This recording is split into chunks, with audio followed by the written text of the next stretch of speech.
पुढील 4 ते 5 दिवस राज्यात पावसाची शक्यता। दक्षिण मराठवाडा आणि मध्य महाराष्ट्रासह कोकणातील घाट परिसरात नद्यांना पूर येण्याची शक्यता। सोलापूर दौऱ्यावर असणाऱ्या मंत्री भरत गोगावलेंचा ताफा शेतकऱ्यांनी रोखला। हेक्टरी 50,000 मदत जाहीर करण्याची मागणी।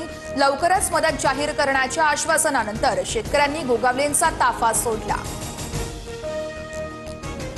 प्रत्येकाला आर्थिक परिस्थितीनुसार आरक्षण मिळावं, उपमुख्यमंत्री अजित पवारांचं वक्तव्य। तर अजित पवारांच्या विधानाशी मी असहमत। आरक्षण हा गरिबी हटवण्याचा कार्यक्रम नाहीये, भुजबळांचा विरोध। ओबीसी मोर्चाची तयारी सुरू केल्यापासून मला रोज 15 ते 20 शिव्या देणारे फोन येतात। माजी मंत्री आणि काँग्रेसचे विधिमंडळ गटनेते विजय वडेट्टीवार यांचा गंभीर आरोप। पंतप्रधान मोदींच्या हस्ते आज बिहारमध्ये मुख्यमंत्री महिला रोजगार योजनेचा शुभारंभ। 75 लाख महिलांच्या खात्यात प्रत्येकी 10,000 जमा करणार।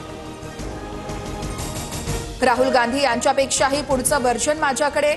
येणाऱ्या काळात परमाणु बॉम्ब फुटणार। मताची चोरी होते कशी त्याचा लाईव्ह पुरावा देणार। मतचोरी संदर्भात जानकरांचं वक्तव्य। मुंबई महानगरमधील विकास कामांना 954 कोटींचा बूस्टर। राज्य सरकारकडून एमएमआरडीएला अतिरिक्त मुद्रांक शुल्कामध्ये मोठा दिलासा। मध्य रेल्वेवर उद्या मध्यरात्री विशेष मेगा ब्लॉक। भायखळा आणि सायन स्थानकावर फूट ओव्हरब्रिजचे गर्डर्स बसवले जाणार।